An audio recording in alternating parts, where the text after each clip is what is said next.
नमस्कार, ज्योतिष जायका किचनमध्ये आज आपण सकाळच्या नाश्त्यासाठी किंवा मुलांच्या डब्यासाठी झटपट तयार होणारा नाश्ता बघणार आहोत। तर आज आपण तांदळाच्या पिठापासून झटपट असे डोसे कसे तयार करायचे ते या व्हिडिओमध्ये पाहणार आहोत। तर सकाळी कामाची खूप गडबड असते, त्यावेळेस अगदी झटपट नाश्ता जर काय बनवायचा असेल तर ही रेसिपी अगदी परफेक्ट आहे। त्याचबरोबर अगदी पोटभरीचा असा नाश्ता आहे। तर आपण लगेच या रेसिपीला सुरुवात करायची आहे। तर व्हिडिओ तुम्ही शेवटपर्यंत नक्की पहा। तर नाश्ता बनवण्यासाठी आपल्याला इथे 1 वाटीचं प्रमाण घ्यायचं आहे। तर इथे मी 1 वाटी तांदळाचं पीठ घेतलेलं आहे। आता यामध्ये आपण पाव कप रवा घालणार आहोत। रवा इथे मी बारीक वापरलेला आहे। आता यामध्ये काही भाज्या घालून घेऊया। तर इथे मी शिमला मिर्च, हिरवी मिरची, कांदा आणि कोथिंबीर घातलेली आहे। तर यामध्ये तुम्ही तुमच्या आवडीच्या कोणत्याही भाज्या घालू शकता। अतिशय हेल्दी असा नाश्ता आहे। मुलं जर भाज्या खात नसतील तर तुम्ही यामध्ये अशा प्रकारे जर भाज्या घालून दिल्या तर मुलं देखील अतिशय आवडीने खातील। आता यामध्ये आपण चिली फ्लेक्स घातलेले आहेत। त्याचबरोबर 1 चमचा जिरं घालायचं आहे आणि जिरं घातलं की यामध्ये चवीनुसार मीठ घालायचं आहे। आता यामध्ये आपण पाणी घालणार आहोत। तर पाण्याचं प्रमाण अगदी बरोबर घालायचं आहे। तर इथे आपण 1 वाटी तांदळाचं पीठ आणि पाव कप रवा घातलेला आहे। तर इथे आपल्याला 2.5 कप पाणी वापरायचं आहे। सुरुवातीला यामध्ये मी 2 कप पाणी घालणार आहे आणि नंतर अर्धा कप यामध्ये मी पाणी ॲड करणार आहे।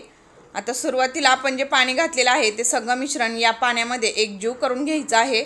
अगदी झटपट असा हा डोसा बनवून तयार होतो। तर ही रेसिपी तुम्ही घरी नक्की ट्राय करून पहा। त्याचबरोबर तुम्हाला कशी वाटली हे देखील मला कमेंटमध्ये नक्की सांगा।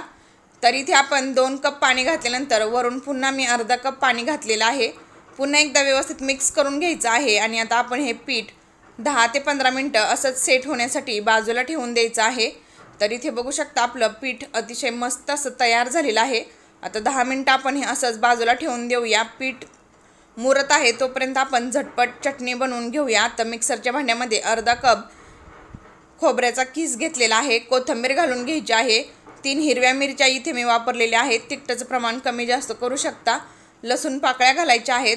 आता यामध्ये कोथिंबीर घालून चवीनुसार यामध्ये मीठ आणि जिरं घालायचं आहे आणि याची आपल्याला अगदी बारीक अशी पेस्ट बनवून घ्यायची आहे। तर इथे तुम्ही तुमच्या आवडीची कोणतीही चटणी बनवू शकता, पण ही चटणी अगदी झटपट तयार होते। तर आता यावरती झाकण ठेवून आपण याची अगदी बारीक पेस्ट बनवून घ्यायची आहे। तर इथे बघू शकता चटणी आपली वाटून तयार झालेली आहे। आता आपण ही एका दुसऱ्या बाउलमध्ये काढून घेऊया आणि यावरती आता आपण मोहरी, जिरं आणि कढीपत्त्याचा तडका लावून घेणार आहोत। तर इथे बघू शकता झटपट अशी आपली चटणी बनवून तयार आहे आणि 10 मिनिटांमध्ये आपलं पीठ देखील व्यवस्थित सेट झालेलं आहे। आता आपण याचे लगेच डोसे बनवायला घेऊया। तर रेसिपी तुम्हाला कशी वाटली हे मला कमेंटमध्ये नक्की सांगा। त्याचबरोबर चॅनेलला नक्की सपोर्ट करा। तर इथे मी गॅसवरती तवा गरम करत ठेवलेला आहे। तवा गरम झाला की यावरती थोडं पाणी टाकून कपड्याने व्यवस्थित पुसून घ्यायचं आहे आणि अगदी हलकंसं तेल इथं आपण लावून घेणार आहोत। तर इथे ब्रशच्या मदतीने आपण तेल लावून घेतलेलं आहे। गॅसची फ्लेम आपल्याला हाय ठेवायची आहे आणि हाय फ्लेमवरच अशा प्रकारे व्यवस्थित पसरवून घ्यायचं आहे। हाय फ्लेमवरच हा डोसा 2 ते 3 मिनिटांमध्ये अगदी झटपट असा तयार होतो। तर इथे मी बिडाचा तवा वापरलेला आहे। तुमच्याकडे नॉनस्टिक तवा असेल तर त्यामध्ये देखील अशा प्रकारचे डोसे अगदी मस्त असे तयार होतात। सगळ्या बाजूने एकसारखं व्यवस्थित मी पसरवून घेतल्यानंतर गॅसची फ्लेम मोठी केलेली आहे। वरून अगदी थोडंसं आपल्याला तेल घालायचं आहे। तर तुम्ही बघू शकता याला जाळी देखील पडायला सुरुवात झालेली आहे। आता हाय फ्लेमवरतीच 1 ते 2 मिनिट आपण हा डोसा व्यवस्थित एका बाजूने भाजून घ्यायचा आहे। नंतर आपण पलटी करून घेणार आहोत। 1-2 मिनिटांनंतर आपला डोसा व्यवस्थित भाजलेला आहे। याच्या कडा देखील तुम्ही बघू शकता अगदी सहज निघल्या जातात। तर आता पलटी करून घ्यायचा आहे आणि दुसऱ्या बाजूने देखील आपण अशाच प्रकारे व्यवस्थित भाजून घेऊया। तर हा डोसा भाजायला जास्त वेळ लागत नाही, अगदी झटपट असे हे डोसे भाजून तयार होतात। त्याचबरोबर सकाळच्या किंवा संध्याकाळच्या वेळेत छोटी मोठी भूक लागली असेल तरी देखील तुम्ही अशा प्रकारचा स्नॅक्स अगदी झटपट बनवून खाऊ शकता।